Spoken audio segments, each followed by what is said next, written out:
Salut à tous et bienvenue sur ma chaîne Toff et les Meeples. Ouais, changement de décor aujourd'hui exceptionnellement, car j'ai envie de faire autre chose aujourd'hui. C'est de faire un petit top, donc un top 3 des jeux. C'est parti.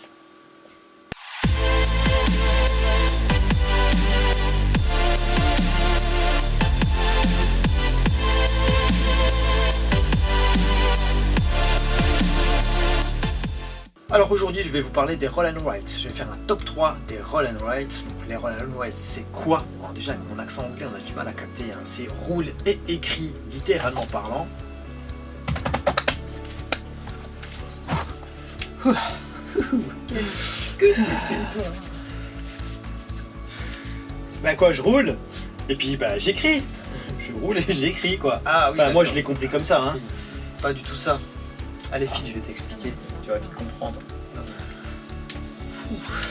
Donc les roll and write, effectivement, littéralement, ça veut dire roule et écrit. Sauf qu'il y a beaucoup de jeux maintenant où t'es pas forcément jouer avec des dés, etc. Les roll and write, c'est avec des dés. Vous en connaissez tous au moins un, j'en suis certain. C'est le plus connu, c'est le plus ancien, c'est le papy des roll and write. C'est le Yahtzee. Bah oui, le Yahtzee, vous lancez vos dés, vous avez une combinaison et grâce à cette base de combinaison de dés, bah vous choisissez votre propre combinaison que vous écrivez sur un bout de papier que vous avez avec, donc ça peut être une paire, un brelan, un carré, etc. Ça c'est un roll and write, donc c'est vraiment avec des dés normalement. Là aujourd'hui, ce style de jeu a évolué, il y a des cartes maintenant, alors c'est un tirage de cartes que vous prenez la combinaison qui vous intéresse le plus et puis vous l'écrivez sur votre feuille à papier, d'accord? Votre feuille de papier, c'est assez facile à comprendre. Donc les roll and write, là aujourd'hui je vais vous faire un top 3 mais de tous les write plutôt que les roll, il n'y aura pas que des jeux de dés, il y aura aussi des jeux de cartes dedans. Donc c'est un top 3 de ma ludothèque que j'ai testé évidemment, parce que voilà, il y en a tellement, une ribambelle de roll and write, de machin and write, de trucs and write, qu'aujourd'hui j'ai voulu vous faire un roll and write vraiment en top 3 de ma ludothèque. Donc mon numéro 3 ça sera Welcome to, qui a été créé par Benoît Turpin et édité par Blue Cocker. Pourquoi je l'ai mis en 3ème position? Car c'est un des premiers jeux auxquels j'ai joué et qui ont innové dans ce domaine là et que j'ai apprécié. Franchement c'est un jeu qui est assez attirant et addictif quand on commence à y jouer. Donc le but du jeu en fait c'est vous jouez le rôle d'un architecte dans les années 50 aux États-Unis. Pour poser un peu le contexte, vous avez tous la même feuille, donc vous pouvez jouer jusqu'à 100 joueurs si vous voulez, 1000-1200 joueurs. Il faut juste avoir les papiers et les crayons qu'il faut, sinon vous allez être embêté. Donc vous allez tous avoir 3 rues en fait à embellir si vous voulez, grâce à des combinaisons de cartes que vous allez choisir. Ça sera aléatoire, mais vous choisirez une des 3 combinaisons qui vous seront proposées. Et comme vous voyez sur le plateau que vous aurez devant vous, la petite feuille que vous aurez devant vous, il y a des lotissements, il y a des piscines, des parcs, etc. Donc en fait, c'est grâce à la combinaison de cartes que vous allez choisir lors du tour, car vous avez 3 paquets de cartes, donc 3 combinaisons possibles, où vous allez avoir des chiffres et des logos, des petits dessins. Donc les chiffres en fait c'est parce que sur vos lotissements vous avez 3 rues en 3 lignes donc où il faudra mettre par ordre croissant, donc 1, 2, 3, 4, 5, 6, 7, 8, 9, 10, etc. Donc il faudra bien anticiper les chiffres, etc. par rapport au nombre de maisons ou de lotissements que vous allez avoir sur votre ligne pour éviter d'avoir des lignes vides, ou des cases vides plutôt, d'accord? Donc à chaque fois vous allez tirer donc les 3 cartes de chaque paquet si vous voulez, et ça va vous créer une combinaison comme vous le voyez, il y a le chiffre et le logo. Donc avec tout ça vous allez anticiper et embellir le mieux possible pour avoir le plus de points possible à la fin de la partie pour détruire vos adversaires et être le meilleur des architectes dans les années 50 aux États-Unis. Voilà. Donc franchement c'est un jeu plutôt intéressant où on a été assez attiré avec mon épouse de spa sur ce jeu, car ce jeu là il est vraiment top et il est vraiment bien parce que voilà, c'est un top jeu, il faut réfléchir, il y a de l'anticipation, il est simple d'accès et bon ça change un peu et puis ça va vite, voilà. Et puis vous pouvez jouer à beaucoup, donc quand vous avez des amis, même en visio parce que maintenant vu qu'on est confiné ça sera en visio, c'est tout, c'est comme ça. Donc voilà, je vous conseille vraiment Welcome to, il est top, il est comme ça, il est génial, franchement je suis pas mécontent de l'avoir ce jeu là, mais en plus ils ont sorti quelques extensions sur ce jeu, vous pouvez faire votre casino, non franchement plutôt pas mal. Ensuite, pour mon numéro 2, c'est un jeu assez récent qui a été créé il n'y a pas très longtemps. Ça s'appelle Trek 12. Trek 12, alors en fait, ça a été créé par Bruno Cathala et Lebras. Je crois que c'est Lumberjack qui a édité ce jeu, donc c'est même sûr, c'est Lumberjack qui a édité ce jeu. C'est un jeu vraiment, déjà il est très beau, bon, en même temps Bruno Cathala en règle générale on n'est jamais déçu de ses graphismes, il dessine super bien, il a toujours de bonnes idées. Donc Trek 12 c'est vraiment un roll and write celui-là, c'est avec des dés et il faut écrire sur un bout de papier, c'est pareil. Donc en fait vous jouez le rôle d'un alpiniste qui va faire des expéditions à l'Himalaya, oui à l'Himalaya, hein, tout à fait, c'est l'Himalaya. Hein, donc vous allez faire des expéditions, il y a plusieurs modes de jeu, vous pouvez même jouer tout seul, hein, ça c'est vraiment au cas où vous avez une coupure d'électricité et que votre console vous a lâché. Pour ceux qui aiment bien, il y a aussi un jeu solo. Donc c'est quoi Trek 12? Donc comme je vous l'ai dit, c'est un roll and write, voilà. Donc vous avez la possibilité de gagner le plus de points possible en mode c'est le mode express. Le mode express en fait c'est celui qui a le plus de points qui gagne. Ensuite vous avez le mode expédition où là c'est celui qui a le plus d'étoiles de réputation qui va gagner. Donc c'est important de savoir car quand vous lancez vos dés, il y en a deux dés, un jaune, un rouge, vous lancez vos 2 dés, tout le monde a la même combinaison. C'est à vous de choisir si vous voulez multiplier les valeurs, soustraire les valeurs, additionner les valeurs, prendre la plus haute valeur ou la plus basse valeur. D'accord? Mais enfin voilà, comme vous le voyez sur le bout de papier, en fait vous avez ces actions là qui sont disponibles mais à un nombre limité. Donc là aussi il faudra prendre en compte tout ça car vous devez mettre donc les chiffres obtenus ou les nombres obtenus dans vos cercles pour gravir donc l'expédition le mieux possible afin de faire des zones de cordée. Donc c'est des chemins de cordée, ces chemins de cordée en fait c'est des suites 0, 1, 2, 3, 4 et ça va jusqu'à 12. Il y a des cercles qui sont un peu plus foncés que d'autres, là c'est des zones dangereuses où vous pouvez mettre jusqu'à 6 maximum. Donc plus votre suite elle est longue, plus vous allez avoir de points à la fin de l'expédition. Mais il n'y a pas que ça, il y a aussi les zones. Donc les zones c'est avoir le même chiffre un à côté de l'autre, par exemple le chiffre 5, vous avez le chiffre 5 sur 5 ou 6 cercles attachés ensemble, ben, ça fera une grosse zone qui va vous rapporter beaucoup plus de points à la fin de la manche. Ok, à la fin de l'expédition, la manche, enfin, comme vous voulez. Ce qui est bien dans Trek 12 aussi, c'est que vous avez des enveloppes. Donc ces enveloppes-là sont vraiment cachées en fait à la base et vous avez sur les enveloppes l'action qu'il faudra faire ou en tout cas l'objectif à réaliser pour ouvrir l'enveloppe. Ce qui va vous permettre en fait de faire évoluer le jeu et d'avoir envie de continuer et de faire ces objectifs pour avoir d'autres choses à l'intérieur. Car il y a des cartes assistance aussi qui vont vous permettre soit de relancer les dés, soit de faire une somme, par exemple les dés jaunes plus rouge, ben ça fait 11 par exemple. Donc c'est beaucoup de cartes assistance qui vont être ajoutées au fil de l'eau. Je vous spoil pas tout, je vous laisserai la possibilité d'y jouer tranquillement. Et vous avez également les guides. Donc les guides aussi vous les trouverez quand vous aurez atteint ces objectifs là. Je vous dis rien sur les guides, mais en tout cas il y en a un qui ressemble fortement à un créateur du jeu. Ouais, je crois que c'est lui, je suis pas sûr, mais l'impression quand même. Hein. Donc à la fin de la partie, celui qui a gagné le plus de points ou le plus d'étoiles de réputation, cela dépend du mode de jeu, a gagné. Donc forcément on a vraiment ce jeu là, t'as vraiment envie d'y jouer, quand moi je l'ai eu, enfin en même temps ma femme elle est très forte à ce jeu là honnêtement.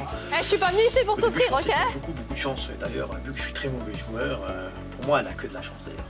Mais apparemment il faut quand même de l'anticipation, du talent. Et il faut bien réfléchir à comment tu vas mettre tes chiffres et comment tu vas utiliser tes actions, tes additions, tes soustractions, tes multiplications pour gravir le mieux l'expédition engagée. Honnêtement, tip top. Trek 12, j'ai adoré.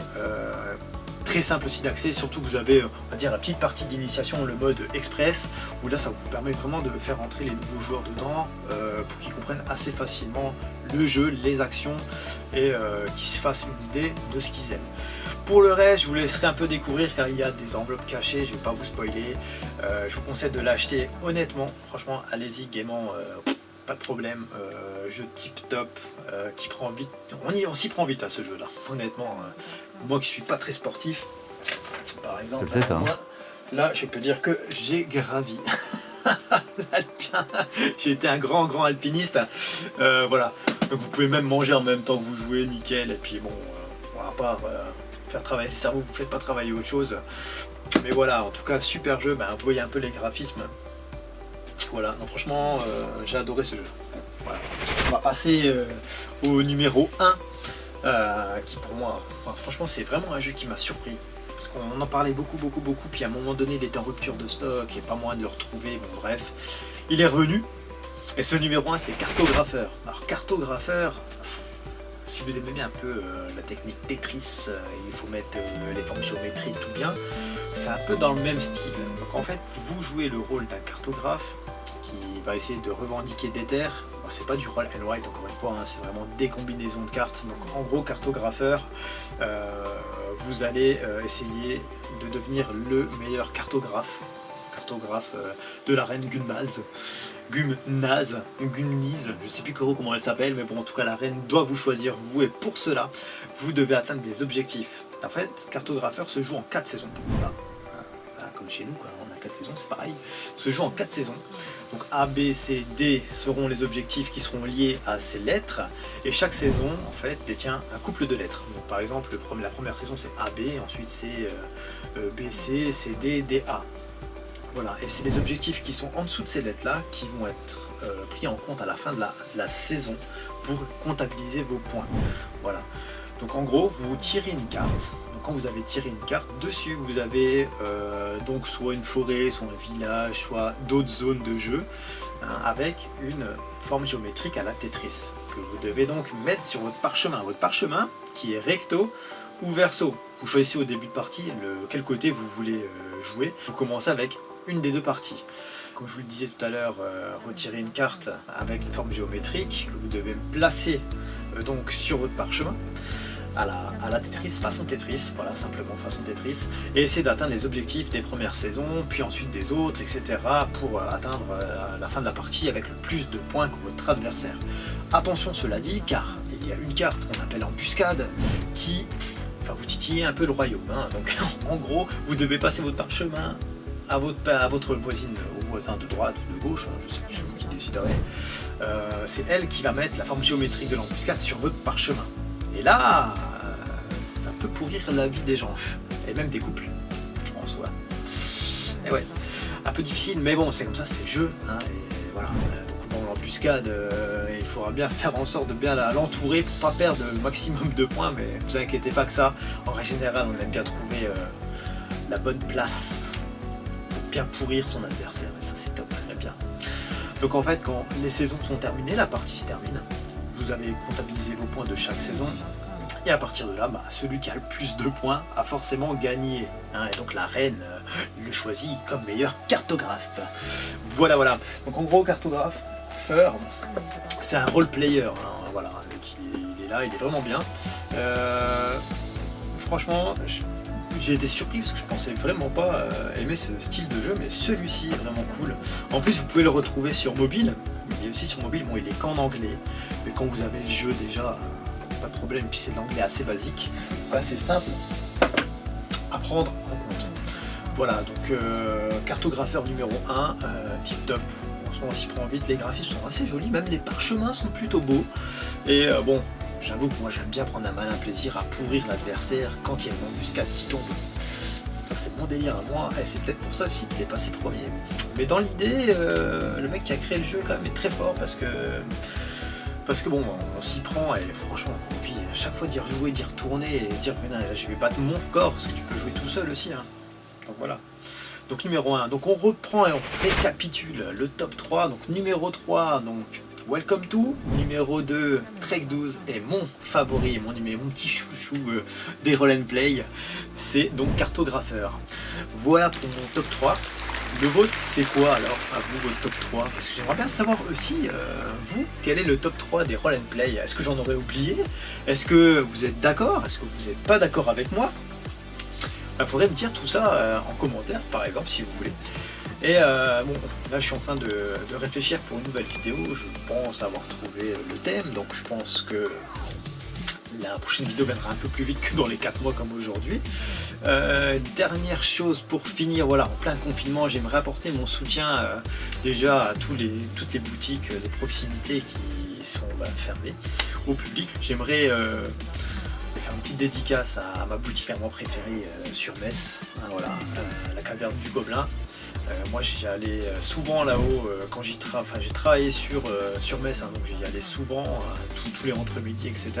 Et je sais que les employés sont super adorables, super compétents, puis ils ont toujours de bons conseils. Donc n'hésitez pas à aller à la Caverne du Gobelin pour ceux qui habitent près de Metz, franchement c'est une boutique qui est top. Bon, il y en a une à Nancy, à Pont-à-Mousson, si je dis pas de bêtises. Celle de Pont-à-Mousson, elle est très récente. N'hésitez pas à y aller. Shop ton jeu, voilà, le fameux Shop ton jeu. Achetez un jeu, prenez une photo, et puis mettez-la sur les réseaux. Je vais déjà passer une petite commande bientôt, je pense, 2-3 jeux qui m'intéressent. Voilà, donc on va passer notre petite commande. Voilà, pour info, je ne travaille pas à la caverne, hein. Je leur fais leur pub car je les aime beaucoup, c'est tout. Je vous fais de gros bisous, j'espère que la vidéo vous a plu car j'ai un peu changé de système et de décor, donc j'espère que ça vous a plu, voilà. Allez, salut les amis!